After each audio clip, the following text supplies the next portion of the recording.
The middle-class home stood silently at the end of a narrow street, its pale walls glowing faintly beneath a flickering street lamp as cold wind whispered through the trees.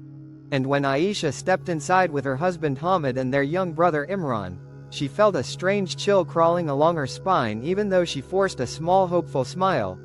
The living room smelled of old wood and dust while the ceiling creaked softly as if someone above was slowly walking, and when she looked up toward the attic door hidden in the hallway ceiling, her eyes narrowed with quiet confusion while Hamid laughed lightly and said in a calm voice, "It's just an old house settling." Yet that night as rain tapped gently on the windows and darkness swallowed the hallway, a faint dragging sound echoed from the attic, making Aisha's hands tremble while her heart pounded violently inside her chest, and as she whispered nervously, "Did you hear that?" Hamid remained silent, his face stiff, because he heard it too. Something above them was moving, and the attic door slowly creaked as if someone unseen had just touched it. The following nights turned into a silent nightmare as the attic noises became impossible to ignore. Every midnight sharp footsteps echoed slowly above the bedroom ceiling while Aisha lay awake staring into the darkness with wide fearful eyes, her fingers gripping the blanket tightly as if holding onto the last piece of safety she had left, and when she whispered to Hamid again with a shaky voice, "Someone is up there," he finally stood up with frustration burning in his face and grabbed a flashlight, his jaw tightening as he climbed the narrow wooden ladder to the attic while rain poured outside and thunder rolled like distant anger across the sky. Yet the moment the attic door opened only cold dusty air greeted him, and he turned back with a forced smile saying softly, "Nothing there," but when he closed the door and walked away, a faint shadow shifted behind a stack of old boxes, breathing slowly in the darkness. Days later curiosity overcame fear when Aisha, unable to bear the uncertainty anymore, climbed the ladder alone while Hamid was at work, her breathing shallow and nervous as sunlight barely touched the dusty attic floor, and as she pushed aside old furniture her eyes suddenly widened in horror because in the corner lay blankets, food wrappers, and a small flashlight,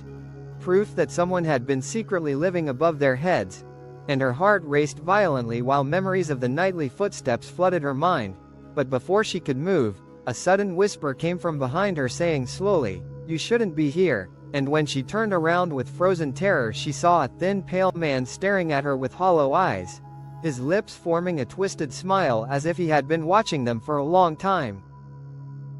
The man stepped closer slowly, his footsteps echoing softly against the wooden boards while Aisha backed away with trembling hands and wide frightened eyes, and his cold whisper filled the dusty air as he confessed he had been living in the attic for weeks watching them through small cracks in the ceiling, learning their routines, their fears, their secrets, and Aisha's chest tightened with horror as she imagined those silent nights when he had been listening to their conversations below, smiling in the dark while thunder shook the house outside. Yet something inside her suddenly changed.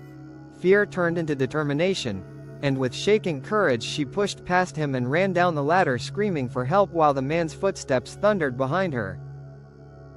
As Aisha burst through the front door into the cold rainy street her lungs burned and her heart pounded wildly while neighbors began turning their heads in confusion, and moments later the attic intruder ran outside as well, his face twisted with anger as rain soaked his clothes. But Hamid arrived just in time, his expression changing from confusion to fury when he realized the horrifying truth, and shouting erupted in the street while neighbors gathered around with shocked faces, their whispers growing louder as the stranger tried to flee through the crowd. Yet police sirens suddenly cut through the storm and flashing lights painted the wet pavement blue and red as officers grabbed the man and forced him to the ground. Inside the police station the truth unfolded slowly under harsh white lights as the officers revealed the man had been secretly entering homes and hiding in attics for months, watching families without them ever knowing. And as Aisha sat quietly beside Hamid her tired eyes filled with relief while the nightmare finally ended, her shoulders relaxing for the first time in weeks as the criminal was taken away in handcuffs, and when they returned home later that night the house felt different, quieter, lighter, almost peaceful. And as warm sunlight filled the living room the next morning Aisha looked toward the attic door one last time before smiling softly because the house was finally theirs again.